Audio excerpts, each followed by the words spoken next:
focusing on a mayoral Q&A for the proposed draft budget of 26-27.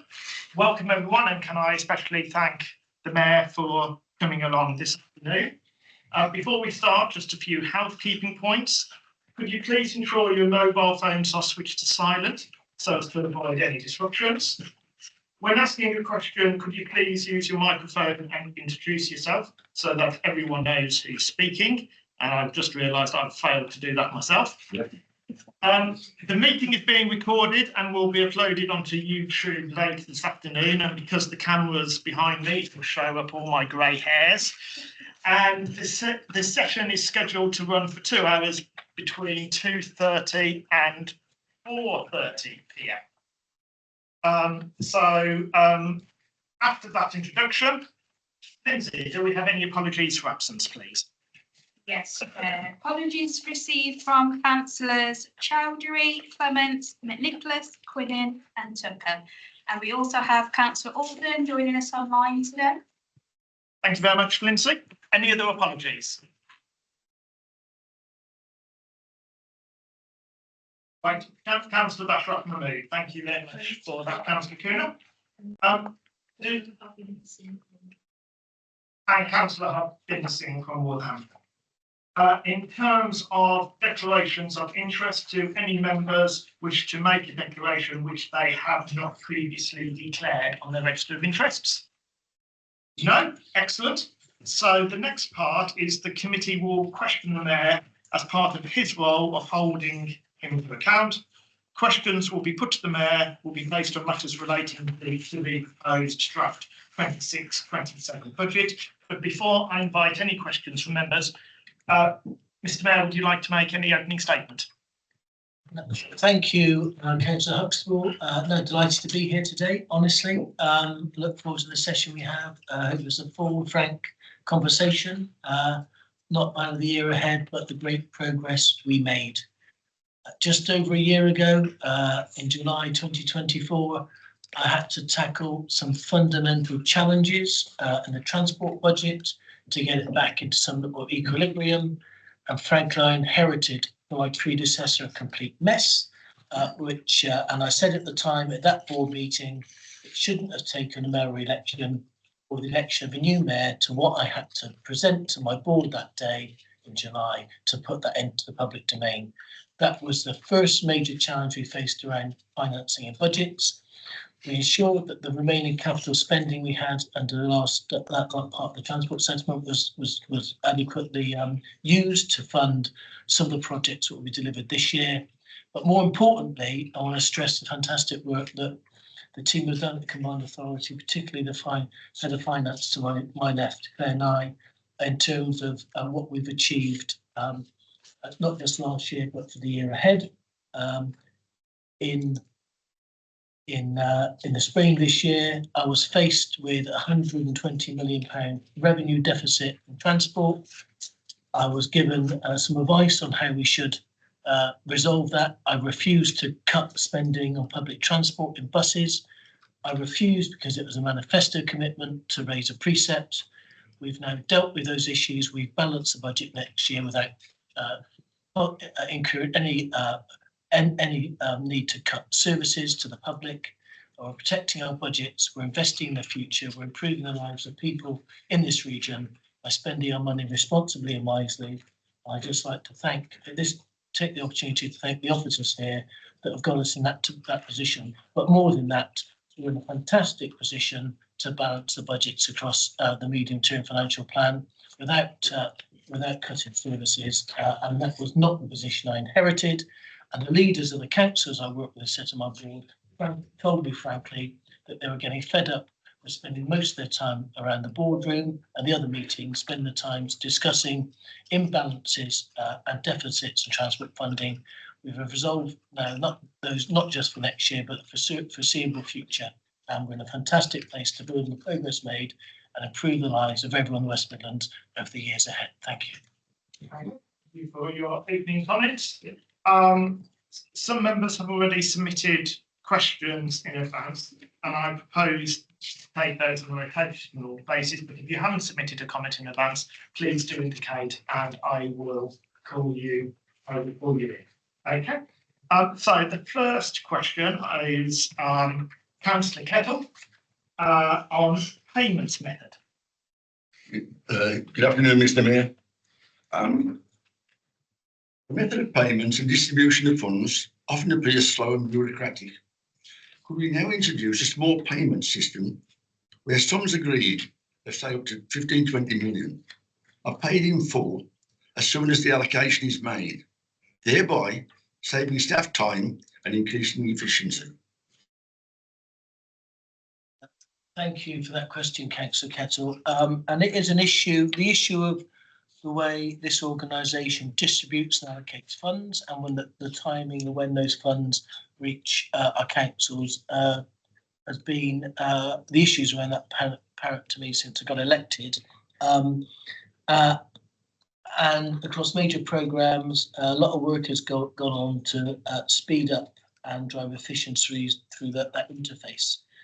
But it is also the case that we have to follow due process, and certain requirements need to be met to allow that funding to be distributed. What I can assure you, and it's come to head in some of the work going on, independent work going on around the way we use and allocate our resources, particularly around transport funding, which I'm sure I'll come back to later through the Rosewell review. But we are looking at ways currently how we can streamline those processes, particularly in the way in which local authorities apply for funds and the way we distribute them. So I'm hoping that we'll see real progress over the next 12 months and we can improve that interface. There are some councils here that have been frustrated with that interface, notably Coventry, and they often start to embark on their projects ahead of the funding, knowing with some certainty it's coming through. But I don't want to put unfair burden on councils. But I can assure you, working with the team to my right and left, we'll be working to streamline those processes. So the timing between which authorities either apply for funding or that fund is available, we'll streamline this process to make sure it's delivered more quickly and the people of West Midlands benefit more quickly too. Thank you, Mr. Mayor. Okay, thank you very much, Councillor Kettle. Next on my list is Councillor Andrew Burrow about skills training. Andrew. Thank you. I also would like to thank Claire and her team for a very good budget. I mean, at the budget session that you did with us, I think most people went away for the first time really understanding what most of the numbers are about. It was extremely well done, and thank you for that. I should have been there.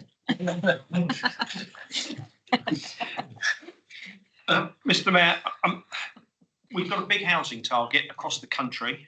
There's always been a lack of skills, and you have the archetypal Polish plumber coming across to help us out. A few years back, I did a City Guilds plumbing course level 2 and became a self-employed plumber.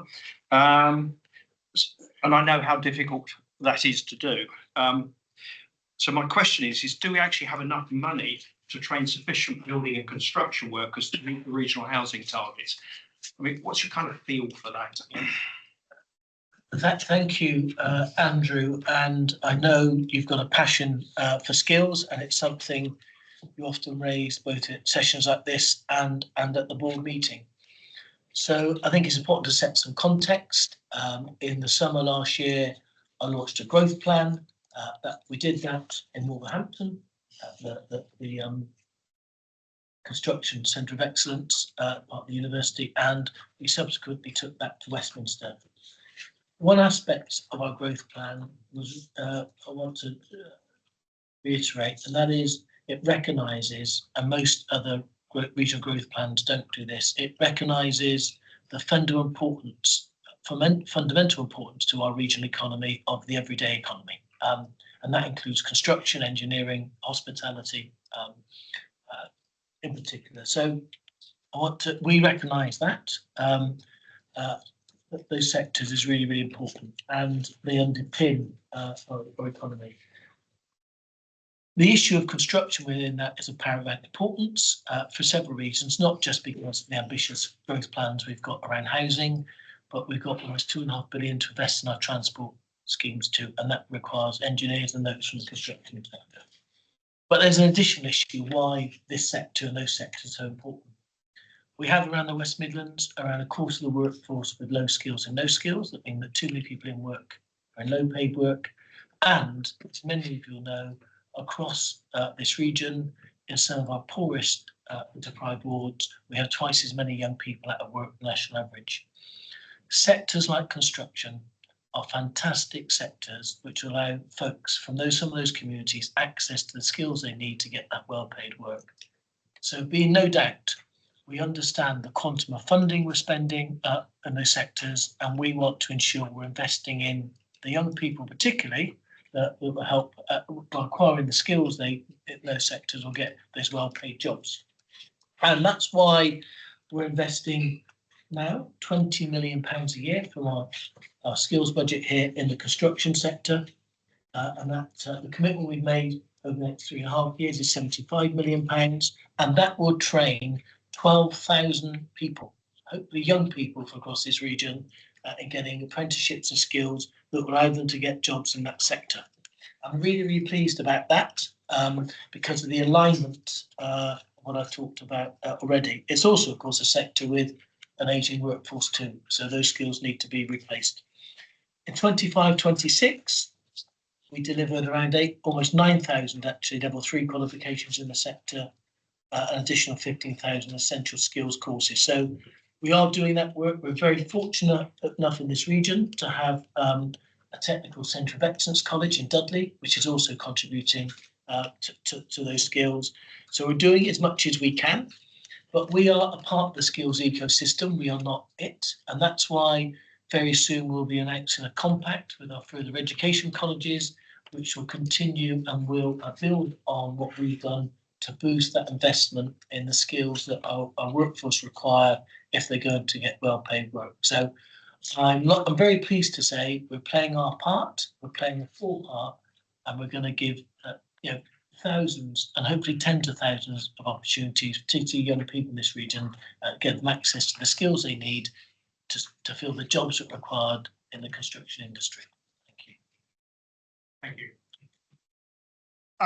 Okay, I'm going next to go to Councillor Carol Hyatt, question 4 and the net zero climate change programme.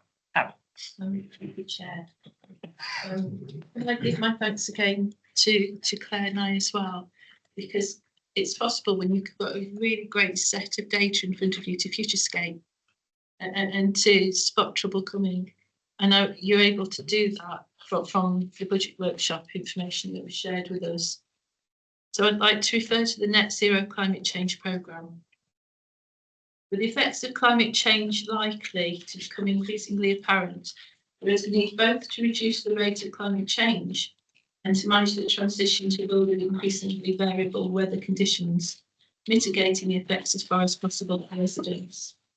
Slide 14 of the budget information that was shared with members during the budgeting session, we can see that the multi-year integrated settlement showed a stark decrease in funding for environment and climate change in 2028 to 29, slide 14.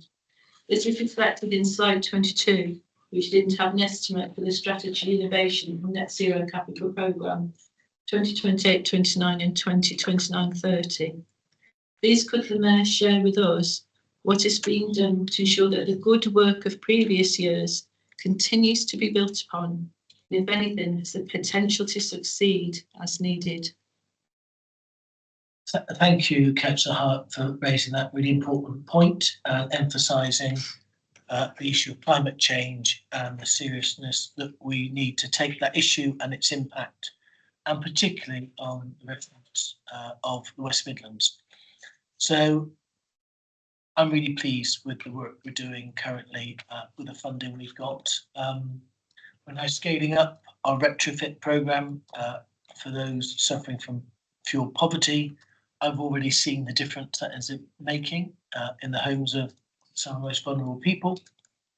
I was in Wednesbury recently for a visit to a family where a single parent with 3 children, and the savings that investment is helping her make in her home is allowing her to do things with the children like family holidays that they've never been able to have before. But your issue, and we'll continue to drive that programme over the next 3 years, and indeed we plan to take around 14,000 of our most vulnerable families out of fuel poverty during that period through a retrofit programme. And we currently have made agreements around the contracts of that with 6 or 7 councils. So we made some progress, and our residents will see the real benefits of that going ahead. And indeed, I hope, given the first question I had from Councillor Kettle, that some of those councils or those councillors will see will benefit from the improvements we want to make in the way and the speed at which we deliver those funds and grants to those councils. But Carol, the reason why the budgets drop off is that the current funding programmes only run up to that period of time. We would expect, with support from the current government, and certainly you've got my commitment to lobby hard for additional funding. We expect, everything being equal, to those funds to be replenished and a new cycle of funding to come in for that period of time. So I want to assure you that it's not the case that there's a formal commitment of the government or our commitment here to continue to deliver those programmes. It really is simply a function of the funding round we're in. And I would hope when we're back around the table, this table, in 2 years' time, we'll be able to update you on the shape and likely scale of that funding for the next funding round ahead. Thank you. Right. The next one, which isn't a pre-prepared question, is from Councillor Jamie Scott. Councillor Scott. Thank you, Chair. Thank you, Mr. Mayor, coming this afternoon. I wonder if you can expand a bit more on your opening remarks around your inheritance and sort of what's got us to sort of where we are today and where that's then gone into sort of balancing the budget, especially if there's sort of anything to do with sort of the sort of consistent failure and delays of transport projects and the impact of that's then on the state of the combined authority's finances. Thank you, Councillor Scott, for that question. So I'll talk at quite a high level about what we faced and how we've addressed some of those issues through what was quite a traumatic period. And then once I've done that bit of it, I'm just going to ask Claire to say a bit about the way she's approached the work, because at not the most recent board meeting, but 2 board meetings ago, we took the board through 3 pieces of financial work that have got us to where we are now, which I want to reassure everyone in this room is in a really good position in terms of the financing and the programme ahead. But when I got elected, I was presented with a position that was unacceptable, and I refer to my earlier remark that it shouldn't take a new mayor to have seen this, and I'm a bit surprised that if any of you around this table before I got elected it hadn't been raised, or indeed I'll share this view that some of these issues hadn't crystallised during access talks that I had my team had in the run up to my election. But soon after I got elected, I was given a briefing that demonstrated the grotesque overspending and in some cases the very significant delays in major transport projects, including on the Camp Hill line, the 3 stations there in South Birmingham, and in particular on the metro running through Dudley. In total, running to several £100s of overspend and very significant delays in their timing. And I thought what was inappropriate that, as I said, it took the election of a new mayor for that stuff to be, and that should not be the case. And I believe in transparency and honesty and accountability. What we had to do during that period of the summer, and it reached a pivotal point in the board paper in July of 2024, is reprioritise our major capital projects in order those that in development could be completed, which resulted in a number of others being delayed or postponed or deferred to the next capital spending period. So that is the position we inherited. The challenging issue I faced personally at the board meeting was agreeing with the leaders about what those priorities should be. And thankfully, with a lot of their goodwill and tolerance and patience, we agreed that we would continue to invest so we can complete the most significant projects of the region. That included the Camp Hill line of stations, which I'm very pleased will be open very, very soon, and the metro that is key to opening up the Black Country. Subsequent to that announcement, I then asked for an independent review of the way this organisation planned and delivered capital projects. And I've found a complete mess of over-promising of projects, of over-commitment to projects, to the extent that some projects were at such an early phase in their development, some of them in advance of a strategic outline case being developed, were announced as if they were a part of the capital programme. They haven't even met the basic tester of that approval. And we never will, and we will never go there again. Okay, so really, really clear. So that first part, that transport review, identified some fundamental flaws in the way that projects were developed, delivered, and more importantly, irresponsibly and recklessly announced, giving members of the public, and indeed people around this room, and elected councillors across this region, a belief or a view that projects were going to be delivered when they hadn't even started development work on them, or business case is even a strategic sense of being completed. As part of the agreement with government about the 2.5 billion, almost 2.5 billion, 2.4 billion of transport funding we've got under the current settlement, I agreed with government that we need to do things differently to build confidence in what we did. And with support of the Chief Executive sitting to my right, we've asked Bridget Rosewell, who's an economist, to look independently about the way we plan, propose, develop and deliver our major capital programmes. And that work will benefit all of us in the years ahead.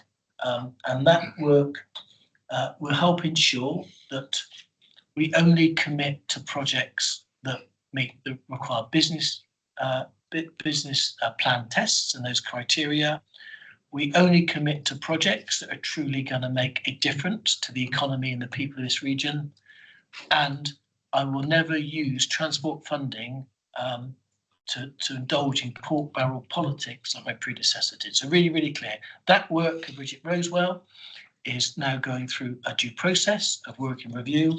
I've got 3 elected councillors sit on a political oversight group that is overseeing that work. They're all doing great work, and that's Councillor Andrew, the Deputy Leader of Walsall, Jim O'Boyle, Cabinet Member in Coventry, and John Cotton, the Leader of Birmingham, from the political oversight group. Bridget Rosewell's work will allow us to prioritise projects based on the impact they have for this region, and they'll align what we've planned to do to the funding we've got.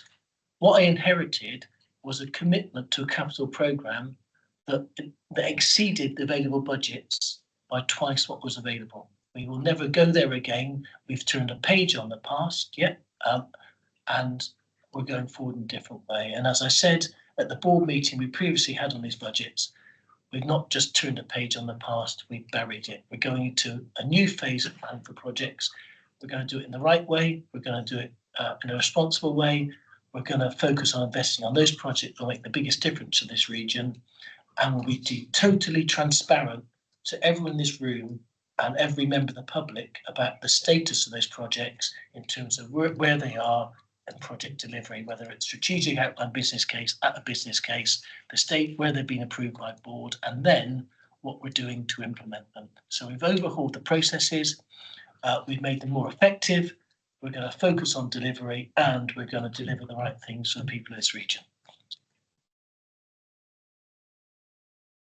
Okay, thank you very much. Sorry, I was just going to, if we could, I've done my bit. I'm just going to, I want to just say that for us to have the confidence in what we do here, the role of officers around finance and the rigor of financial planning is key. And I don't want Claire to spend too long on this, but she has done a brilliant work, and I've commended her at board, and I commend her again today for what she's done. But I think it would be good, Claire, if you could just outline the process you've been through, because without your work, I wouldn't have been able to set out and deliver the plans I want to deliver. Through you, Chair. So yeah, happy to talk a bit about what we've been doing over the last 6 months or so, and really take us back, I think, to the financial principles that were agreed by board back in September, because these have become the framework through which we look at the financial position of the authority now, and will do so going forward. It's sort of a fresh approach to a long-standing problem.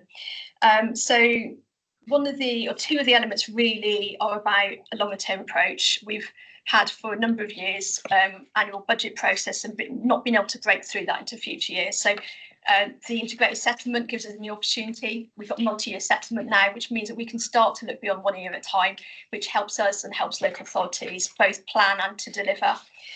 This has enabled us to create more flexibility. So members might be aware we've looked at flexibilities around moving money between capital and revenue. Now that does move money out of capital delivery, but it creates a revenue stream to help us balance the budget, which is welcome. That was agreed by board in November, and to get that agreement in the autumn has made it easier and more efficient to start planning the budget as well, to get that early agreement at that time of year. And also to get the levy agreed in November as well is particularly helpful, the 3% increase for next financial year, and to have that sort of that framework in place there. We are starting to really plan ahead now the multi-year strategy for delivery, underpinned by the budget, so driven by outcomes and delivery, underpinned by financial strategy, not the other way around. Obviously within the parameters of financial strategy, but delivered by what these things are important to the region, and using the integrated settlement, but all the other funding as well, the levy and the other non-integrated settlement grants. Using flexibilities, trying to drive out costs, making sure we've got the right people in procurement, for example. They've demonstrated that with the right procurement approach, we can save money. We've taken out over £1 million each year, just one transport contract going forward, which is really going to help. And we just keep pushing at that, driving out value for money. That's one example of putting the right capacity in the right place to do that. Looking at financial efficiencies as well through the transformation programme. We hope to see more of that going forward, and over the next few years we'll start to see the savings target delivered there too. And I think the one key thing as well, and what you saw in the November board, is to look at transport as a whole in one place, and then to look at the other budgets as well. They're very different. Transport very operational focused, rightly so, with a big capital programme, and then all our other programme budgets was very much delivered by or driven by the funding available from government. So quite a different approach to budgeting for out of necessity, but easier to see if we look at them separate chunks and then bring back together. And I think you're able to see then in the November report that all the particular transport measures that have been taken, which has really helped to bring a greater understanding, I think, and transparency as well, which is also one of the key principles. So we're on a journey. We are bringing, I hope you'll see more and more information in a hopefully understandable way through each board report, building on that, and that will continue.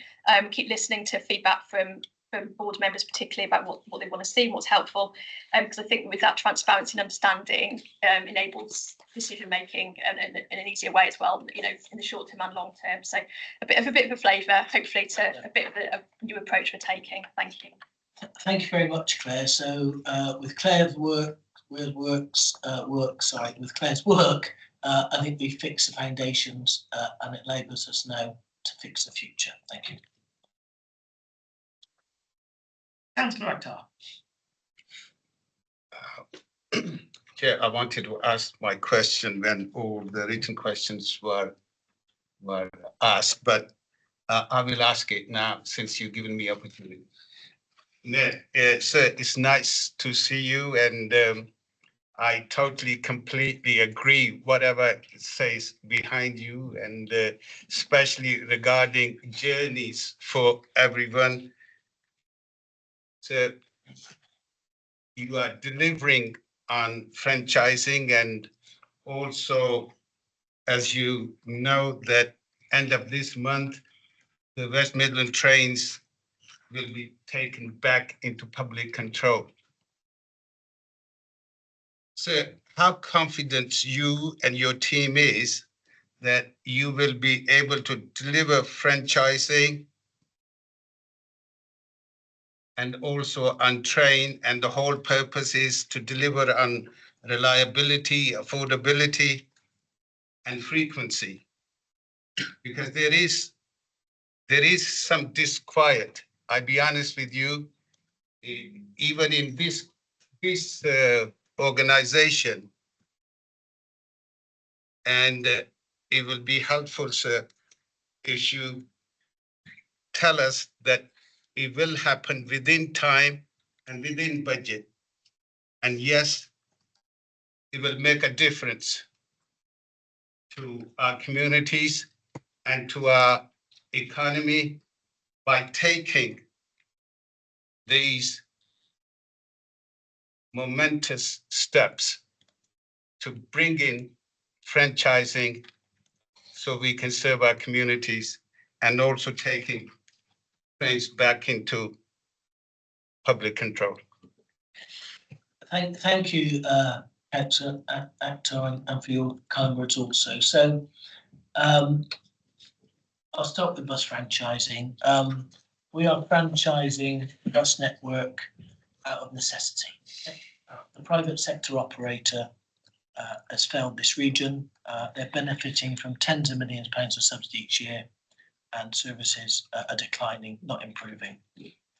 When I was campaigning, I met communities across this region. I spoke to business groups across this region, and the biggest plea for me was to do all you can to improve our bus network. And I remember talking to the Chamber of Commerce in Solihull, and I asked them what was their biggest priority. I didn't imagine them to say franchise the buses, but that's exactly what they did. There are jobs available in the most prosperous parts of Solihull, the town centre, jobs at the airport, at JLR, the south of the borough, that young people in particular from the north of the borough, some of the most deprived wards in the West Midlands, alone Solihull, simply cannot get to the places where the jobs are because the bus timetables don't run in any way to match or align to the shift patterns that those employers need. The failure of our bus network undermines everything I want to do in terms of increasing opportunity and help young people in particular get access to work. Bus franchising gives us a great opportunity to reframe the way in which the buses work, to look at ways we can run the network and build at a timetable that meet the needs of the people of West Midlands. That's why we're doing it. That's why it's been done in other places. That's why it's been such a great success in Greater Manchester. And that's exactly why it will be a great success here too. Now, there is a lot of work to be done to get there. I get regular briefings from the team here on the work that's being done. We're working very closely with the Department for Transport on how to ensure we develop best practice. And for those that attend, and I know a number of you do, the board meetings, those people will get access to a site of regular papers and updates that talk about, not just talk about, that take actions for approval, recommendations for approval that support our approach to franchising, which includes an acquisition plan, not just for the fleet, but for the bus depots too. So we're making good progress. The board will get regular updates on the progress we make, and they will be at key moments asked to approve decisions we need to make. I'm confident with the team around me. We've got the budgets in place, the sums are being reserved to deliver on that progress, and I'm looking forward to sharing with you the great improvements that we'll see on the bus network once it's franchised. Also, I would like to say that we look, and we must continue to look at the transport system as a whole. So the investment we're making in our roads, the investment we're making in our rail network, the conversations we will have with government about the support we want to improve rail services in the region, the investment we're going to be, which will be driven by HS2, the significant benefits in our rail network and capacity on our rail network here through the Midlands Rail Hub will all complement what we're doing on the buses, allow us to run an integrated system that improves regional connectivity, helps us grow our economy and create more jobs. That's a community councillor. So please, if you can say a bit more about trains, I'd be grateful. And also, sir, as far as homes are concerned, we just don't want to build homes. We want to build communities. For have a community, we need health centers, education centers, good links with transports. So is that you and your team is working on? Thank you. Quickly, so Coventry will be soon promoted in football, right? So obviously we need more buses, more trains from our train station, and especially on Elephant and Bear line. Thank you. Okay. Thank you, Councillor Hector. I did say no more pork barrel politics, but we'll just on your point. So, but we've got 5 new stations that will be open very, very soon, and they'll be announced, and they'll make a massive difference to regional connectivity and relieve a lot of pressure on our road system. So that's really important, and obviously conversations with the government, which I have regularly, particularly about our rail network and the funding of that within the region is an absolute priority for me. And additionally, of course, I've already referred to the almost £2.5 billion we've got to invest in our transport infrastructure.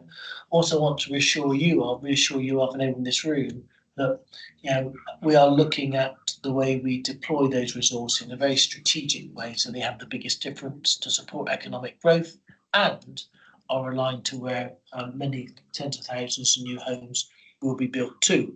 But just in regard to Coventry and the football club there, I visited recently and had a very good conversation with the owner of the club and its chief executive when I was there about the way in which we need to ensure that the rail network supports the ambition of that football club, and indeed that we continue to lobby the case for investing in our stations, and supporting routes that help convey people across this region. And it's exactly why in this wonderful city of Birmingham, we'll be investing in upgrading the 2 local stations adjacent to Villa Park, that's Whitton and Aston, to ensure that those stations are improved, to encourage more people to use the rail network and to get to Villa Park, and supporting the case for investment and visitor economy around Euros in 2028. And it's exactly the reason why we'll be running a metro from the centre of Birmingham, from the Knowledge Quarter, through Digbeth and up to the new Sports Quarter, supporting the significant investment there. So I want to reassure you, we're using our money wisely. We're using it to drive prosperity and growth, but equally importantly, to opening up parts of our region that have failed and lack of investment they've needed for the last couple of decades. Thank you. Councillor Gay. Thank you, Chair. We're looking at the 5-year projection of the indicative capital programme. We're committing a lot of money over the next 5 years. £1 billion worth of that is after the mayoral election, and 600 million will be after the general election. There's obviously a considerable political risk going forward. How confident are you that you aren't leaving a black hole in finance for your successor as mayor? Thank you. To myself? No. No, look, I want to reassure everyone in this room that what we do it responsibly, and financial resilience is really, really key. Democracy plays a very, very important part in this country. Unless I deliver, unless people like me in positions I deliver, there's a risk of our democracy rupturing, and I do not want that to happen. But what I will assure you is we'll use the money responsibly. We'll be totally transparent about the commitments we make, and nothing that we invest in this project we'll not make those commitments without having the resources available. But we must also ensure, whether I'm here or not, that this region continues to promote itself, to put itself forward, to demonstrate to government, who's ever in power, that this region acts responsibly, can be trusted with its devolved funds, and will use those funds to drive the economy and improve the lives of the people that live here. If we all continue, all of us elected into these important positions of democratic politics, if we work in that way, continue to work in that way, we will make the difference we want to make, and we will ensure that our funds are used with the propriety that we should all expect. Thank you. Councillor Stanley. First of all, Mr. Chairman, can I speak on the proposed transport budget, which is marked strictly private and confidential at this point? This is a public session, so if you could you ask, because I don't want to go into private session, could you ask the question without revealing any commercially sensitive information, Councillor Stanley? Okay, thank you, Mr. Mayor. First of all, it's a congratulation one, really, with a 90% increase in the national bus concessions, with the expected increase in patronage, and that's all. I'm in favour of that. I mean, that is a very good point. That's what we need to do, is get bums on seats on buses and make them pay. So I'm very pleased that that's been taken into account. The next point I'd like to make, without going too much on the confidential side of things, is today, for example, I've travelled on the metro. There was a conductor on the tram that I used today. Normally, the last few times I've been on, there hasn't been one. I'm very concerned about the loss of revenue, because I think people are just hopping on, doing 2 stops and getting back off, and there's no revenue checks being made. It's just more or less honesty. You bought a ticket, you know. So I think there could be a great loss there if we're not very careful, considering with the metro and the rail services, concessionary costs will be put on this as well, which is going to go about 2% or something like that. That is that is my main concern. Now, going back on to the other problems that I'm experiencing is the passenger information. For years I've been coming down here and promised there will be some increase, it'd be better and all the rest of it. It's just getting worse. The real-time information that we're getting is absolutely pathetic at times. And we really do need to get our act together. And this isn't the first time in this room I've said it, it's probably the 10th or 11th time I've said it, but we really do need to do something there. And finally, Mr. Mayor, the thing that does concern me from the part of the West Midlands that I represent, with the amount of work that's taking place and having a devastating effect on the town, as you're aware of, does concern me very greatly when I see on the information about the bus stations infrastructure, with the budget from the previous year, without giving any figures out, to the proposed one, is just asked if any projects we've got in the pipeline have been done currently. Have we got sufficient funds to finish them? I think you know where I'm from and I know what I'm representing. But when you see a decrease of so much money, it makes me wonder, well, if that's all you're going to spend in the following year, that ain't going to be enough to finish the job you've started. I think that was the fairest way of putting it, Mr. Chairman. Thank you. Thank you. I think you used your time to ask multiple questions. So That's very cunning of you, Councillor Stanley. If we could have a response to those. I will do. Thank you, Councillor Stanley. It's very good to see you. Yesterday. Yes, I saw you yesterday. Yeah. And some of that visit relates to one point you raised. So on the ticketing system, we have modernised and invested in our ticketing system, so it's very similar to where it works elsewhere. In the spring, there'll be a new system applied before you board, and there will be inspectors to ensure that people. Yep. So be under that, and we are monitoring, and there will be ongoing monitoring about the impact of that, and we can monitor the revenues and the impact. So be under no doubt.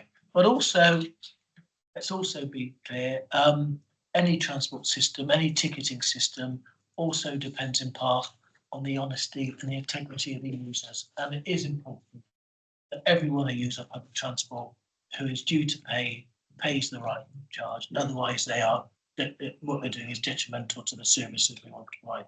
In terms of the information, there could be a lot under that, and I know we want to get over, but it would be very good perhaps if you wrote in about some of your specific concerns. I can't answer them now, I'm afraid, but we could get some answers back to you about some of that. But what I would say is all of us know that access to and the availability and the ease of access to information about our transport system is fabric to encouraging people to use it and building confidence in the system so people want to use it. So I recognise, you know, if there are faults in the way information is developed, shared, or presented, we need to address that.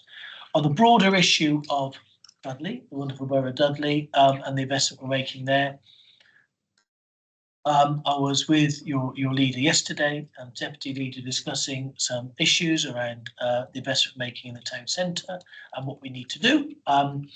And whilst there have been some issues we need to deal with around integration of the metro and the testing needed to do to make sure everything is safe when it's up and running, I'd like to reassure you and everyone around this room that for all the projects in delivery and the current ones we committed to, we're confident that we've got the resources set aside to complete them, and those projects will be completed in line with the revised budgets that have been set out. I just want to, again, I don't want to repeat myself, but just draw you back to some of the work we've done and the team around me sitting with me have done as being fabric to ensuring that, as I said, we fix the foundations of some of the issues we faced in the past, and we're now in a position where I think we can all be reassured and have the confidence in the resilience of the budgeting, the forecasting and the delivery approach that has now been put in place here at the Provide Authority. Thank you very much. I think that everyone has asked a question who's indicated to speak. So I'm going to go through the second round, starting with Councillor Hyatt again. Thank you, Chair. And we've been very lucky in the active travel Meg, in that we were able to speak to Shelley Bunjay last year, and she shared that the best practice in Europe, with Shelley Bunjay heads of the Dutch Selfie Embassy, is to think of grant funding for active travel projects. In terms of hardware, if it was cycling, would be a cycle lane. But also software and orgware, which is activation of the local community to make the most of the hardware provision that's available. And she shared that the best practice in Europe was to have 1 to 5% of any grant funded project ring fenced for software and orgware. We were then able to follow that by inviting Richard Nixon from Greater Manchester, who heads up their active travel, to see how they have developed active travel to be an integrated part of the whole. And again, they have activated the community to think in terms of journeys. It's a completely integrated approach, and communities have been, the barriers have been lowered to support communities to cycle more, to make the most of the hardware. Would you consider thinking about the potential on discussing with officers ring fencing some of the hardware budget to actually ring fence some of that for software projects? I had, again, I mean, you have one education officer and she could do tons. You've got quite a small team here that has a great amount of expertise that they could share. Thank you, Councillor Hyatt, but also for drawing attention to the importance of active travel. I've been in many meetings and conversations with people in government, particularly Chris Gorban, who now advises the government on some of these issues. And as you'll know, two transport commissioners who work for me, one on road safety and the other, thank you, Marston, who is focusing on active travel.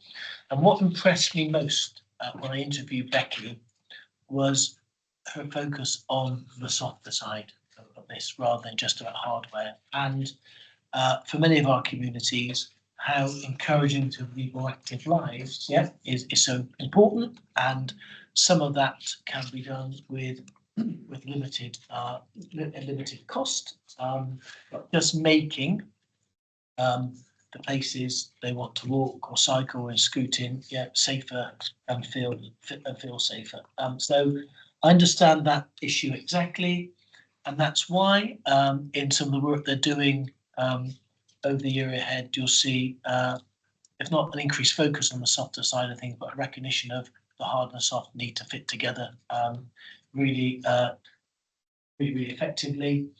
One of the most, and I want to also draw back what you said about communities. Everything we do, significance around active travel has to be community-based, in my view, to get that buy-in. Because if we're trying to make a big difference to those communities, we need to listen to them and some of the obstacles they face.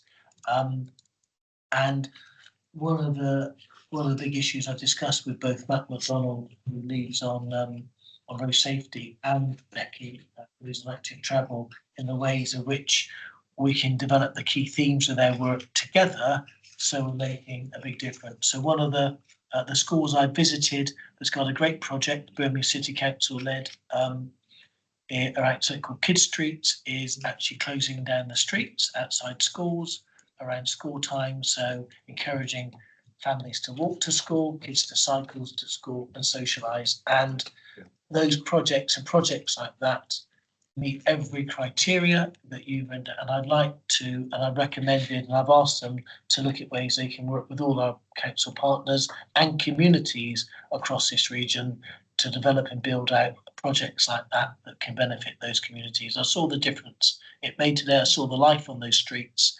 I saw the way it helped support community building, building social networks and the social fabric in those places, and how happy the kids were going to school and they could walk or cycle on roads that had previously been dangerous. So I can assure you, and perhaps we'll back next time we can update you, I will take note of what you've said today, but I want to reassure you that it is implicit and explicit in the approach we're taking to active travel, or the work I'm leading from the Mayor's office. Thank you. Councillor Borough. Thank you, Chair. I'm going to ask a very parochial question. Vauxhall Common is set to expand very significantly in terms of houses, yet it sits slap bang on the A452, which is already a bottleneck. And people drive up the A452 to get to work from North Warwickshire, basically. Now, they do that either two ways. They either go all the way by car, or they park for Birkswell Station, which is actually Vauxhall Common Station. And with all the houses, the gridlock's just going to get worse. Now, I totally and absolutely agree with active travel. And tomorrow I'll be working on a project, and hopefully in a month's time, I'll be standing on a new piece of bridge that will enable a new cycle route. But you've still got loads of cars. So my question to you is there still money left within the Combined Authority capital budget to make a contribution to the Vauxhall Common Relief Road to facilitate the planned housing, subject, of course, to officers in Solihull actually making a business case? Yeah, no, thanks. Where do you live, by the way? I live just outside Vauxhall Common. I'm going to get 1,000 houses behind me and 400 in front of me. Very personal, this is. Yeah, you did reveal that beginning. No, sorry, you did reveal that beginning. I'll put the mic. So, just to say, the budgets. So I'll go back and just reflect on what I said about the work that Bridget Rosewell's doing. Firstly, she is looking at the plans and the projects, the priorities that have been developed to date but not invested in. So she's starting with she's not starting with a blank piece of paper. She is also assessing what's in the pipeline now. But importantly, she also and her team also spoke to and engaged with all of our local authority partners to assess what priorities they had too. Now, I've not interfered with that process, and I don't want to. And we're sifting through that. So I just want, so there is due process here of ensuring that what we do in this region both captures the strategic priorities for the region, but also recognises the capacity issues and the priorities of our councils on the ground. And those priorities, aren't just fingers in the air or pet projects or politicians. They have to be grounded and founded in the business case for doing it. So So I want to reassure you that there is a process in place. What I don't know, and I will plead ignorance on this, I don't know what projects officers at Solihull have put forward of a more local nature, to attract that funding. But they, for in order to get it into the sift, if you like, they would need to have put it forward. I want to give you a reassurance that not all the money will be allocated right at the start of this process, and there will be opportunities review the next 3 years as projects develop, as housing schemes get approved, as we build more homes, as you said, as land is needed for employment land, and we need to improve connectivity. We will use some of the unspent budget to address those near-term or real-term issues that need to support growth. So I want to I cannot answer your question now. It's probably in a way that probably you don't know if it's gone through officers or not. I want to reassure you that there is a process in place that should allow us to capture projects like yours, particularly when the existing road network or transport network cannot bear the burden of additional traffic or use once those homes are built. So I want to reassure you, and indeed, the question you've asked illustrates and really supports, I think, the new approach we're taking to our transport investment across the region. Thank you. Let's Scott. No, sorry. Councillor Archer has just indicated to speak and he hasn't spoken already, so I'm going to be fair. Councillor. Thanks very much, Chair. And it's good to see you here again, Richard, and it's great to hear all the work that's going on for the benefit of our residents. Can I ask a question on the proposed use of reserves? Because obviously you need the money to do what you're doing. Now, we're told that in 26-27 it's intended to spend 20.6 million out of reserves on bus reform, the transport network and the mayoral elections. Yes. And on bus reform, it's intended to spend a further 18.7 million in 27-28. So my question really is, and I apologise in advance if it's covered somewhere in the reports, but I can't find it. How much do we have in reserves now? How is it built up, and how much do we expect to have at the end of the 26-27 financial year?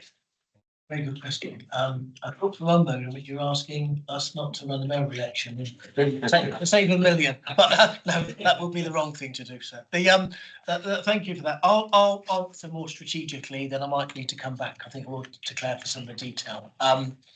But I want to reassure everyone in this room that, again, approach to reserves policy is all about resilience and headroom.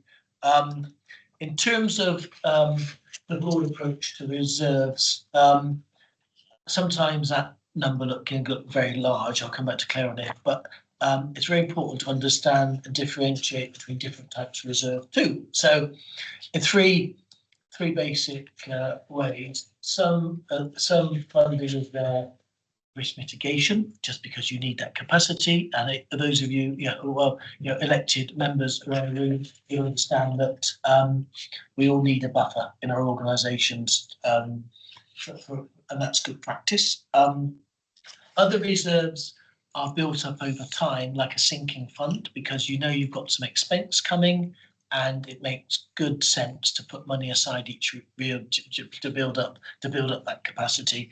And indeed, what we've done around bus reform and support our franchising costs, rather than put a burden on our councils or our funding, we've taken a prudent approach to building up some funds that allow us to do what we need to do. Yep, to build, and that is the right thing to do. Just to reassure you, approved by board at every step of the way. So we've got there. Other funds of reserves are there and they're earmarked, and what that means is they are largely reflect the fact that government, largely government, have deposited funds with us for specific purposes, and they've been earmarked for those purposes, but we haven't incurred those costs yet. So they are earmarked for specific purposes. So there's sort of three different types of reserve there. In terms of the approach to reserve policy and what it means on the ground in terms of finances, I'll just perhaps Claire might just want to either correct me, admonish me, or explain things a bit more clearly. Thank you through you, Chair.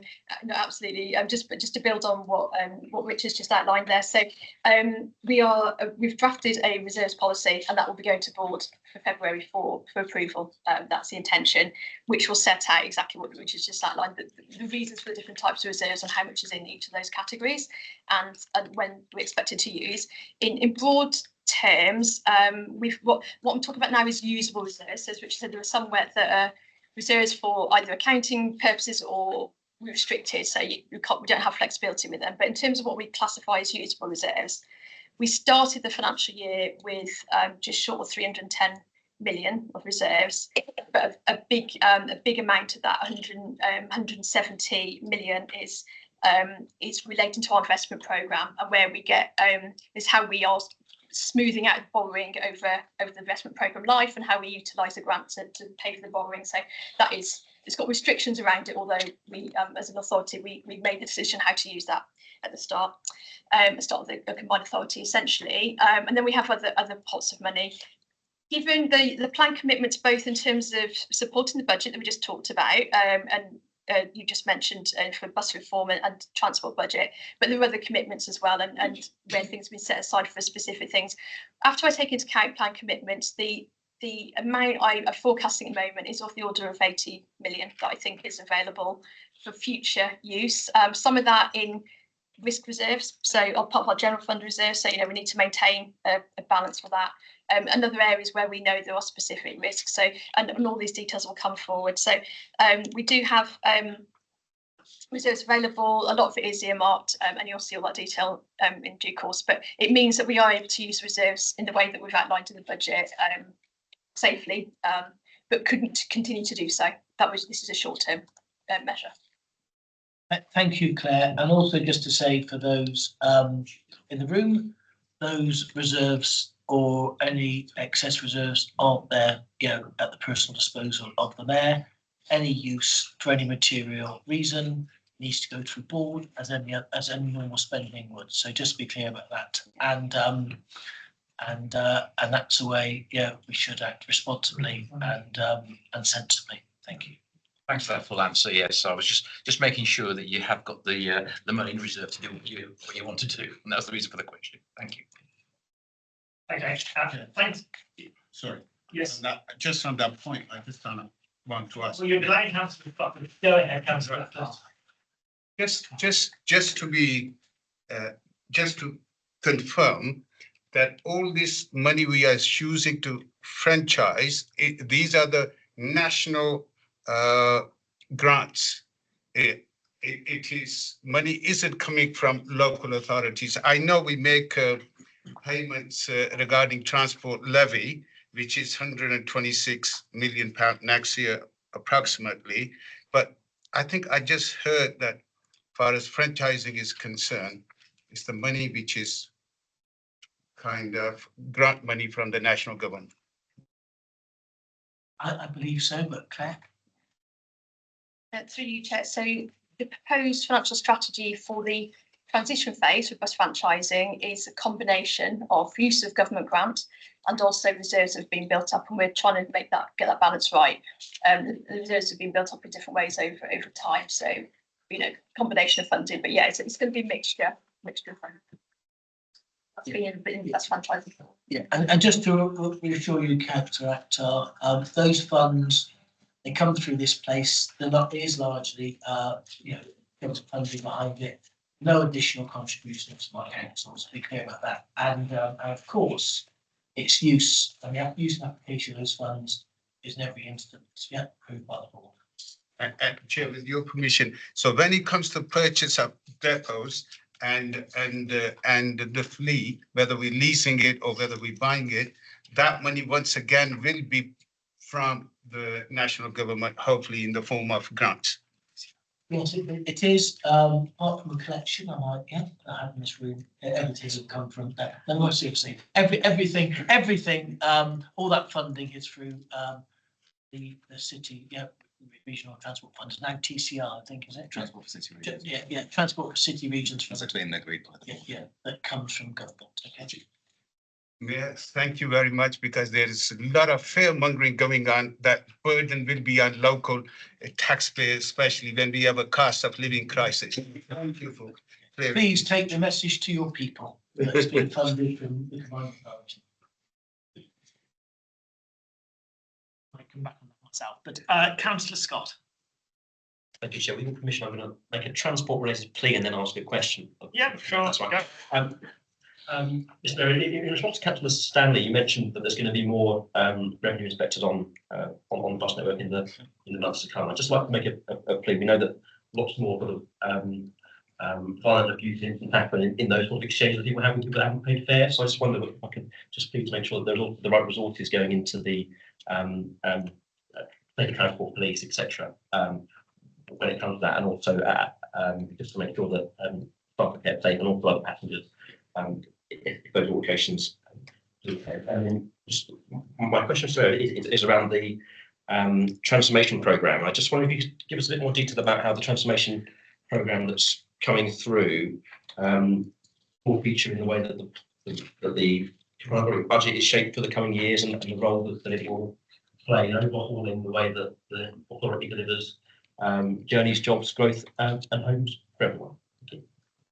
Thank you, Councillor Scott. I will answer as best I can, and I'll bring in the Chief Executive Cox just on more specifics around approach to transformation and why it's needed and why we're doing it. But on the first issue of public safety on transport, I'm sure many of you, if not all of you, are familiar with the recent BBC news item that talked about some of the antisocial behaviour, particularly on a bus network, which was really, really concerning. I want to assure everyone that the technology we're using here, the officers we're deploying, and we want to use more, it's all about reinforcing public safety on our public transport system, including our bus network, because for obvious reason, the public need to feel safe if we're going to encourage to use public transport. And we all know that the more people we can get onto public transport system, the more we can invest in it, but also the bigger the benefit to our economy, reduce congestion, and of course improve, importantly, air quality too. But as I said when I was on TV during the aftermath of that TV programme, they did identify a handful of events, and whilst each of those events was serious and we want to prevent and stop them happening, there are 4 million journeys every week on the bus network, and in the big scheme of things, those were we haven't got a big crime problem. I don't want to demean or take away the importance of those events and the impact they had on the people affected, including those that work on our buses. So that's really, really important. On the transformation programme, I'll say a few things about that. We're really, really keen. I'm really, really keen that this organisation is fit for purpose in what it does, how it relates to and works with and engages with our key stakeholders, including our council partners. And I'm really keen that we use across this region, particularly amongst our councils, the capacity we've got to best effectively deliver. And that's something that I'm committed to. And it is, I'm very pleased to say, the reason why the mayoral office budget is around a third less than the total resources that I could draw down. So I'm trying to play my part too in the way that we work. But more seriously, more importantly, it's really important that this organisation is fit for purpose, that the resources and people we've got are deployed doing the right things. And that isn't just, delivering my priorities, is about delivering for the people of the region too. And it's really important that the people we've got here are doing work that will make big differences on the ground. I'll come back to Ed Cox, the Chief Executive, now will explain more about that work we're doing. But I also want to just reiterate, because I know Councillor Scott, you're a councillor in Birmingham. We recently announced that we're going to have the biggest mayoral development corporation in the country in Birmingham. And we recently held a shadow board meeting, the first one. And the issue of building capacity to deliver more quickly around planning was something we discussed. And what we will always do is work with our council partners to ensure that we deliver and build out that capacity with them. Yep, we don't do it to them, we work with our council partners. And if we do that, we might have some additional resources here, but more importantly, we'll be building capacity, yep, in our councils too. And that is the way we're working, a very mutually beneficial, and respectful way that works to the benefit of not just this place, but to each of our councils too. But Ed, do you want to say a bit more about the programme you're running, why we're doing it, and the difference you hope it will make? Yes, thank you, and through the chair. There are really 4 drivers behind the transformation programme that I've initiated since I've become chief exec. The first one, probably the most important, is to double the impact of the work that we do as a combined authority. As people are aware, as you look at the budget figures, the budget continues to grow. We are being given more and more responsibility by government. And I think it is beholden upon us as an organisation to make sure that we have the absolutely maximum impact for the funding that we are responsible for, whether that's delivered through you as local authorities, whether that's delivered through the growth company, whether that's delivered through Transport for West Midlands. However, we've got to make sure that it has really, really big impact. So that's the primary purpose of the transformation programme. Now, in order to do that, the second driver is creating the kind of organisation that has greater freedom to deliver. At the moment, some of our systems and processes are too convoluted, and so we are trying to give the different delivery agencies, the different delivery functions, the local authorities themselves, as per the question asked by Councillor Kettle, more freedom to be able to just crack on and deliver that work. So we're wanting to create that framework to do that. And let's also bear in mind that through the English Devolution Bill, there is going to be even more responsibility that is given to the combined authority over issues such as police, governance, fire, health, tackling health inequalities, and so on. And so we need to create what is in some places described as more of a group structure in the way in which we go about delivering the different things that we have responsibility for. So first driver is to double our impact. Second driver is to give freedom to deliver to the different delivery agencies that form part of that combined authority family. The third driver is around efficiencies, and in particular, making sure that we've got the right people with the right skills in the right places.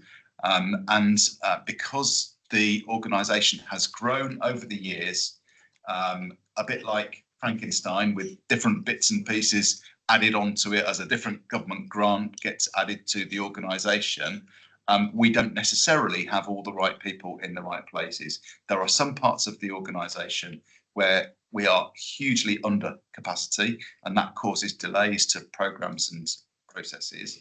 But there are other parts of the organisation where different bits have been added on, and possibly we've got too many people in those places. So we've got to make sure that we re-engineer the organisation, particularly some of its corporate services, so that we can be the most efficient we can be and make sure we've got the right people in the right place. So that's the third driver. And then the last driver is quite a fundamental one for an organisation of the nature of the combined authority, which is to make this place the best place for people to work and to belong, which is the kind of key principle behind our people and culture strategy. So yes, you can make big structural changes, but as the phrase goes, culture eats strategy and structure for breakfast. And so we've got to make sure that this is a brilliant organisation that people want to be part of and want to work for. So that's the other dimension to the transformation programme. Thank you, Ed. And the final point I'd just like to make on that for everyone's benefit, we recently went through a peer review from the Local Government Association, and they had many meetings and we have consulted nobody in the room. That report will be published in the next couple of months. And again, the purpose of us asking for that review, requesting it, was just to support the work we're doing and get some advice, and if where possible, use the good practice they recommend, so this organisation is in every way fit for the future. Thank you. Right, I'm going to use Chair's privilege and ask a question of myself. So in the West Midlands over the last 15 years, we've had, and you've alluded to this already, the Wolverhampton to Walsall railway line work is under construction and nearly complete. And can I just make a plea on behalf of Walsall that it actually stops at Walsall? I know that you already mentioned that you're taking this to the Minister for Rail. We've had the Camp Hill line south, work has started, nearly completion. We've had work on the Sprint, the Walsall Road A34 and the Birmingham to Solihull Sprint along the Coventry Road. We've had the city centre metro extension delivered. We've had the west side extension delivered. We started the east side extension, which will go on to Digbeth. As you've already said, we'll go then from Digbeth to the Sport Quarter. We've had work started and almost complete on the Wednesbury to Dudley section of the metro, and funding has been allocated for the future, and you referenced that at the July 25 board meeting. So the key question is, understanding the Roseland review is ongoing as to what new schemes to make a difference, because as ward councillors, we're always seeking a positive difference for our wards, for our cities and towns, for the West Midlands as a whole. When are we actually going to be told where new schemes, rail, metro, sprint, etc., will actually commence, building on that legacy of work that I've already outlined, which has either been delivered in the West Midlands or is under construction and nearly complete? Thank you, Mr. Mayor. Thank you, Councillor Huxtable, for that question. So, and for outlining some of the big projects that we've identified. Some of the priorities that are of national and regional significance have been taken to board already. For example, extending the metro from the centre of Birmingham up through the Sports Quarter, and it's important that was announced, and that's because that investment is part of a £2.5 to £3 billion investment that a private sector owner of Birmingham City Football Club is making, not just in the football club, in the Sports Quarter, an investment that will create 10,000 jobs or more. It's also important that it runs through Digbeth, where Stephen Knight, Peaky Blinders director, is planning studios to increase productive capacity, and indeed where the next 2 series of Peaky Blinders will be filmed. So those announcements, alongside the announcement of that investment in Witton and Aston Station, have already been announced because they're key to us supporting the football club in attracting the Euros to the city, which will improve football and also encourage more people to travel to that football ground, as you know, in a very built-up area to relieve congestion on our roads. So some of the major schemes have already been announced. We are working through the Rosewell review on those list of major projects, and currently we're going through a process with a political oversight group of clarifying the projects and their status. And I would hope, I'll come back to Ed on the likely timing, but it's really, really important. Rosewell is about announcing, or it will be reconfirming some of those projects in the pipeline, ongoing funding. The important work going on is about those new sets of projects and those initiatives. But importantly, I want to go back to what I emphasised at the beginning. What we'll be really clear about is where not those projects have got pre-announced funding, but where they are in the timetable of going through the due process they need to do to get funding. So we're really, really clear about that.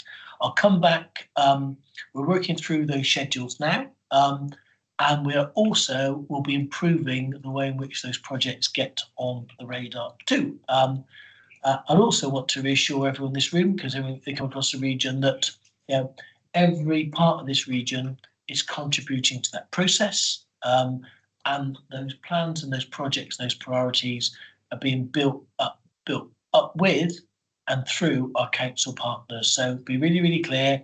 This ain't happening independently of our local authorities. It's being built up with them, and it's being built up alongside the key investment priorities they've got, including for opening up tracks in the Black Country of brownfield land for housing and employment land, and around some of the other big initiatives we've got around our 3 investment zones. But I'm going to just ask Ed, the Chief Executive, to say a bit more about that process and your view on the timescales that the team are working to. So I mean, the Mayor has already indicated quite well the fact that Thank you. the Rosewell review is helping us to look much more systematically at the way in which we plan for major capital programmes and transport programmes in particular. And just to characterise it, historically, the way in which the combined authority worked both in 2016 and then subsequently when it came to the CRSTS programme was to take the entire budget and allocate that entire budget at the moment at which we were notified of the funding.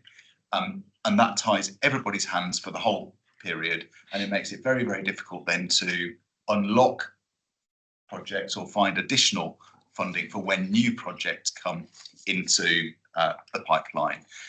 What we're changing now, with the advice of Rosewell, is the process by which that is going to happen. So what we've been able to do independently, this isn't officers, it isn't the Mayor, is allow the Rosewell team, who are independent transport economists, to make an assessment of all the projects that exist at this current time, at 168 different projects, and categorise them according to where they are in their development pathway. Once you've categorised where they are in their development pathway, you can start to allocate development funding in the appropriate form at the appropriate moment, depending on where that project is in its development pathway. So what we're not doing is committing huge sums of money to a project that is still at a concept stage. What we can do is to start to allocate small amounts of revenue funding, development funding, in order to start to explore at each different stage where a project is up to. And as it passes a gateway, according to transparent criteria, we can then say, right, it can move to the next stage of development and so on, until finally it receives the actual commitment of capital funding. So rather than commit it at the beginning, it's committed at the end of a particular cycle. So that process is now going to start to kick in. I think we'll come to board in February, which will start to outline what that process is.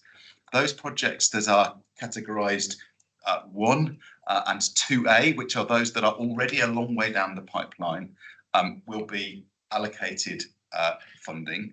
But those that are other categories, there will be a very clear process for how we're going to go about assessing and supporting those to develop so they can carry on down that journey. And for those projects that at the moment are still at conceptual stage, there will be opportunities over the course of the next 5 years and into the future at which stage they can receive development funding and start on that journey. So we hope by the autumn time, there'll be a very clear process for every project to be able to enter that development pathway and start on that journey as I've described. So if just to clarify, you say there's 168 projects at some point in that pipeline. By autumn, hopefully, we will have a line against each of those 168 as to where they are, whether it's right at the top or unlikely to proceed, and that information would be available for TDOSC in terms of its oversight and scrutiny role. Is that where we are? Yes, I think that's correct. I think some of that information will be available sooner than you expect. But let me be very clear. Of those 168 projects, I think 78 of them are still at conceptual stage. And that is the most difficult challenge that we face, because whilst they're still at conceptual stage, some of them could be multi-million pound projects, some of them could be relatively small projects. The challenge that we have is actually discerning which ones we should be putting development funding into of those 78. So that is still quite a big challenge for us to make some of those decisions, but they will be transparent decisions. They'll be decisions that are politically led, but they'll also be decisions that are meeting particular criteria. Is a project in a growth corridor? Is a project meeting the growth plan? Is a project likely to bring in revenue or likely to be able to leverage private investment? There are a set of criteria that we're working through that will increase the likelihood of being able to commit public funding to that particular transport project. And just to a couple of points, when we say politically led, that will be by the board. Yep, it's proper governance on this stuff. And we'll have choices to make about decisions about where we put the money. That is just, part of democracy. That's really important. I think one of the issues we've had in one of the briefings around the categorisation of projects, crudely with numbers, I'm really keen that we don't, if a project is ascribed a 5 and 1, it doesn't mean it's not a priority. It simply reflects where it sits in this maturity or where it sits in the development process. So we're really clear about that. And that process will be open and transparent, and I would like that information to be available not just to TDOS but members of the public too, so they know where those projects sit, and we'll do it in a very, very open way, a very transparent way, and will be held to account for the delivery of those schemes. I think that's music to the ears of all members sitting around the table on TDOS as well as members of the public. Councillor Hyatt. Thank you, Chair. It sounds superb. Are you applying it to? It is superb, and on its importance is the data that has come in this meeting, where 4 million journeys that people take in the West Midlands are on the bus, and that's out of an estimated total of 11 million journeys that take place across the UK. So you think of 11 million journeys in the UK, and 4 million of them take place here in the West Midlands. The importance of the decisions that you make is huge. It's absolutely vast. Can I ask, is what you're learning about transport allocation of funding, are you applying it to other areas as well? Housing, jobs, economy. Thank you. Thanks for that, Councillor Hyatt, and those comments.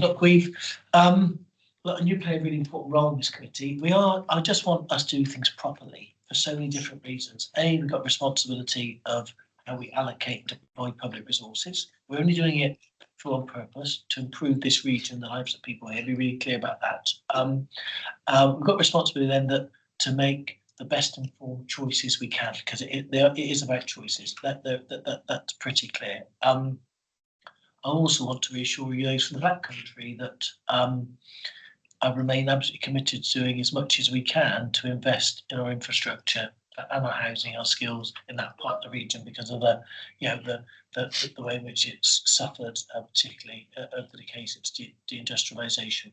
But what we're seeking to do with the Rosewell is use best practice to simplify processes, make those processes more transparent, and give everyone in this room and on my board, and actually investors in this region, by the way, and they matter too, the folks that create the jobs, the confidence and the certainty they need to back their investment up, which is why it was so critical to get the transport funding for the Metro link up to the sports quarter. We've got a major American investor investing 2.5 to 3 billion in this city. And that demonstrated to people like that we listen to them. We want to support their investment, and we know the difference. So that's really, really important. Now, and all we're looking is best practice, and transparency and accountability is key to that. On other major areas of capital spent, we are adopting the same approach, including to housing. So I wanted to reassure you about that. The way in which we allocate resources, the way we support our businesses matters too. And the reason why I supported the investment into the development of the next 2 series of Peaky Blinders here wasn't just because Stephen Knight comes from this place, who writes a drama about this place, but the filming of those next 2 series here on the back of some relatively small amount of support we gave them will deliver £300 million worth of investment in this region across that. They're creating jobs for our people, building up our capacity and our profile in creative industries, driving more productions here, creating more jobs, making this place an exciting place to make films, make TV programmes. And I've also invested in production centre to attract more productions here. And when we launched that, some business people from the Black Country said they want to build film studios in the Black Country, which is brilliant. And I met someone recently who's an actor who wants to make a film. It will be based on London, but it'll be filmed in Birmingham, which is brilliant. So all those things we're doing, we are approaching every part of what we do in the same way, really rigorous, really transparent, and making sure that the decisions we make drive the biggest value and drive the biggest benefit to the people of the region. Thank you. I'm going to call in Councillor Carr in a second, but you've mentioned the Metro extension to the sports quarter. When do you anticipate it actually being completed? Not spade in the ground, but completed. So it's a bit early to say that definitively and responsibly, because there's still work going on about what needs to do the planning work up front. But I think the expectation here and the expectation of the folks that are investing in the sports quarter is that those 2 projects will be aligned, and completed at the same time, which is in 5 years' time or so completed. I hope we're ahead of that, but we've got to make sure that all the priority work, particularly working with utilities and regulators, the CPO of land, what we need to do, it is all aligned. I want us to avoid what we've done in the past, is make early announcements and commitments that then unravel because of the race to make announcements isn't backed by, informed by the proper rigour and analysis you need to do to develop an infrastructure plan. Thank you, Mr. Mayor. Councillor Carr. Chair, with the request, combined authority doesn't just exist. Birmingham and Black Country, there are other cities, and please, I remind you, when you mention all the projects and programs, you failed to mention Coventry Very Light Rail. So please, I just remind you, keep that in mind.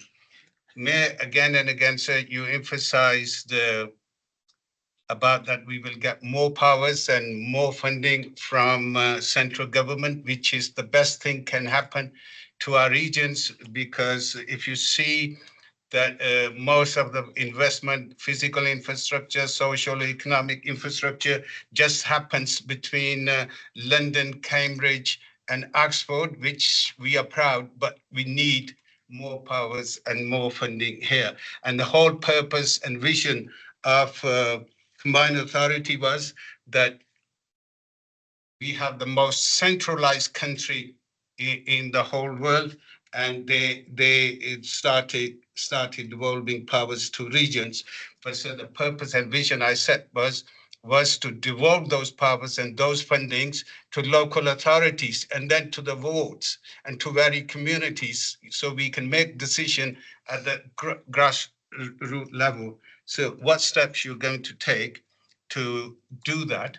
And the other thing is, you have said again and again, and I'm grateful to you regarding transparency, openness, accountability. These are things which prevent incompetence and corruption. And so for 14 years, our country suffered with incompetence, with corruptions, and contracts given, as you know, a lady called Moan or something like that. I forgot her name, and never recovered anything. So once again, how can we be assured that there will be no corruption when we are awarding the contracts to companies? Well, before you answer this, I'm assuming Councillor Akhtar isn't saying that there's been any corruption in the West Midlands Combined Authority at any point. And also to say, of course, I didn't mention very likely on commentary, fantastic that scheme is, because I knew you. And as the only person from commentary in this room. Not forgiven, not forgiven. I knew I could rely on you, Councillor Akhtar. Mr. Mayor. Okay, and I'd just like to also applaud the fantastic work the council's led on very well. And I think it is worth saying that whilst it's still, in a bit more than concept phase, with more funding and support and more developed technology, we could have, something that really contributes to urban connectivity and transport, developed it in the wonderful city of Coventry. On the issue of devolution, I think all of us in this room, in our roles, understanding that if we're going to make a difference to the communities that we serve, and we want to make that difference, we are more likely to make the better choices about what we do and where we spend it if those decisions are informed by a better understanding of this place than the folks in Whitehall would have. And that is broadly the case for devolution. And I'm very pleased that the current government have continued to support the case for devolution. Our single settlement is delivering around £2.6 billion over the next, I think that's right. 4 years. Over the next 4 years, over the next 4 years. And I want to reassure Councillor Akhtar that the deployment of those funds is done very transparently, and it's worked with through our councils, and the contracts that are let for that work are always let competitively in accordance with due process. So we're really clear about that, and I'd like to reassure you that will remain to be the case.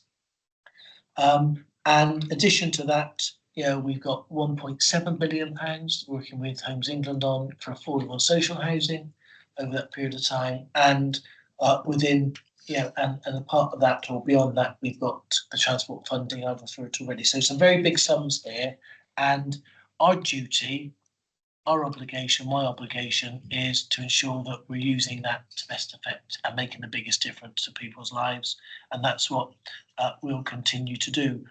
But I also don't want to overlook the importance of the place. There's a phrase, I think, of all politics is local, ensuring that the beneficiaries of that funding and the people in our communities understand the difference we're all making through the way we use resources is really, really important. And those of us that want to secure more devolution need to continue to demonstrate the value we add by making those choices more local to the communities they serve.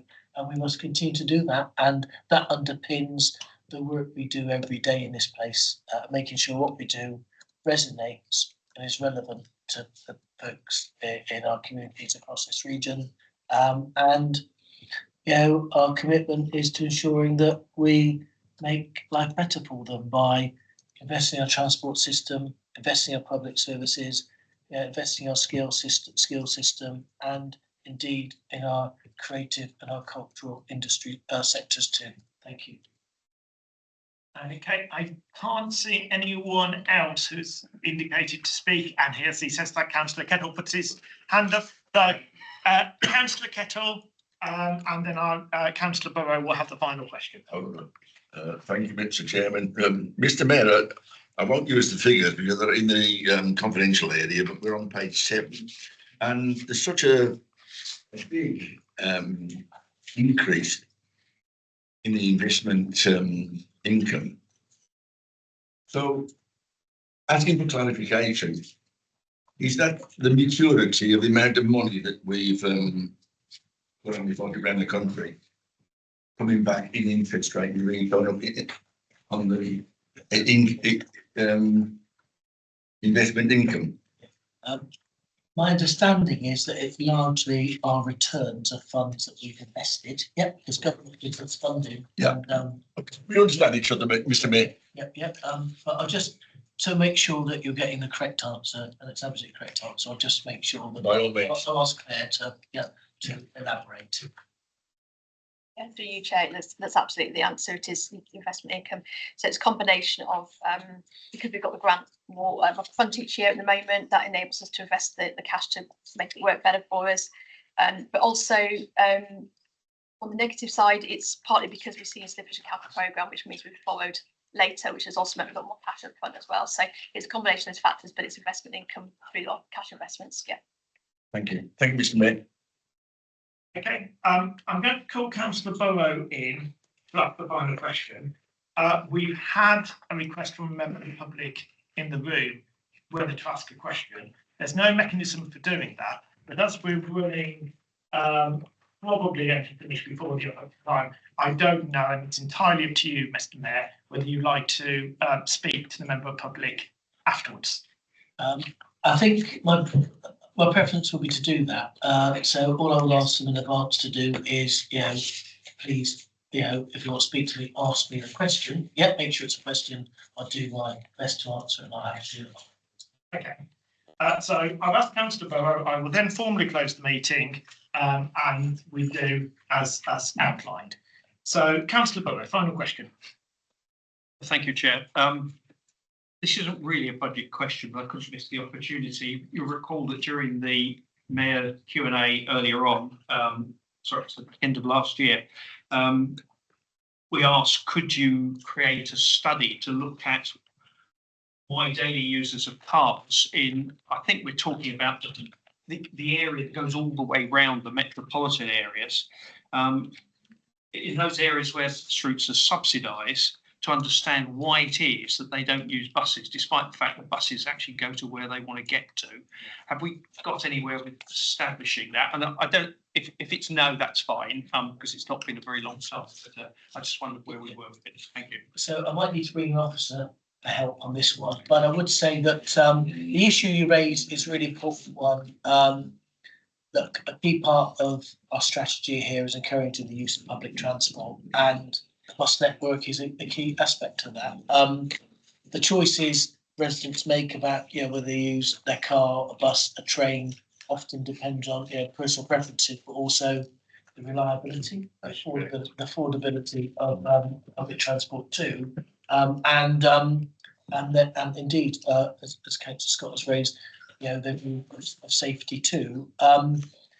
And look, the team here have been looking at that in the round. I don't know about the specifics. So I'm just going to come back to an officer on the specifics, Councillor Burrow. But I do remember when you raised that point initially, and it was one of interest to me. I would also say that monitoring is done on a regular basis around usage, and as Councillor Hyatt has already recognised, across this region, the bus network is still the most popular route of transport.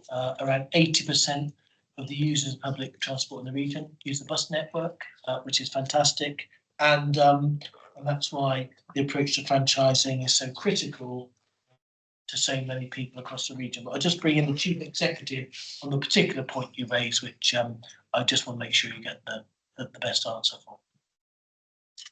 Councillor Barrow, the Transport Data Insights team is one of the best in the country, and we have a fantastic GIS system that enables us to look at all kinds of different factors. So I'm confident that we can find that information for you. But just more broadly, as part of the work that we're doing in preparation for franchising, there are a number of different studies that are going on at the moment that will inform precisely the franchising process, and this is one of them that we are looking at. That will create the evidence base upon which we then go out to franchise. So I just want to give you the reassurance. Yes, we are looking at that. I don't have the study that I can quickly deliver for you, but I will go back to the team and we'll make sure that we get that information shared.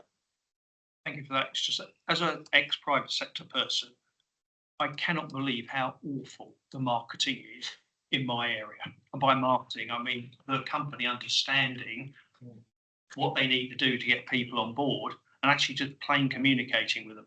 And if I talk to my residents, I'm seeing nods from other people as well, that the customer service levels, it doesn't surprise me we haven't got people on buses in my area. Because I don't travel on them, because I don't know how to. But if I speak to people around where I live in the southern part of Solihull, that's pretty common. You do it if you only have to. And we've got to get those people into the buses, including me, because that way it reduces the subsidy and we can rely on more services. But it really is going to require a total change when we go to franchising in the way that we do stuff. And that's my great hope for franchising. We get better at doing stuff. Thank you, Councillor Burrow, for that. And you, I think, drawn on a really important point about how we promote, the bus thing.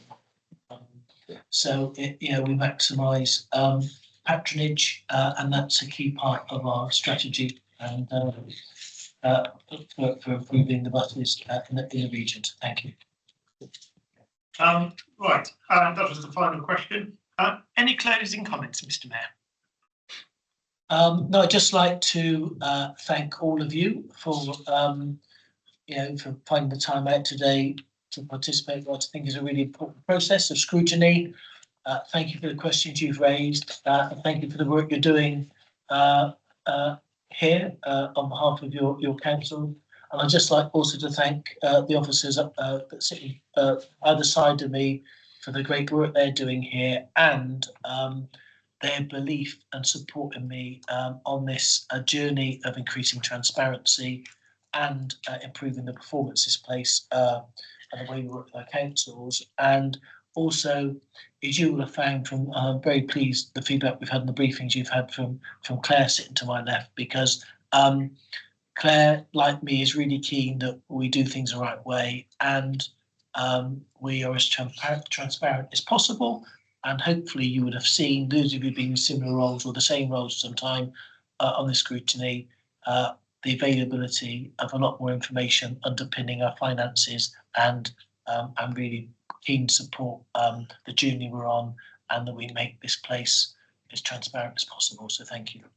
And I would also, in my concluding remarks, also like to thank Claire. She answered a lot of questions at the workshop session, which otherwise would have been directed at you. Claire did an absolutely wonderful job at that briefing session, and of course also helped shape some of the questions that were asked at you today. So it will leave me to do is to thank all members of the committee, both committees, for coming here today, and wish everyone a safe journey, possibly on public transport, including myself. I hasten to add to wherever you're going to next. Thank you all very much. Thank you. Cheers all.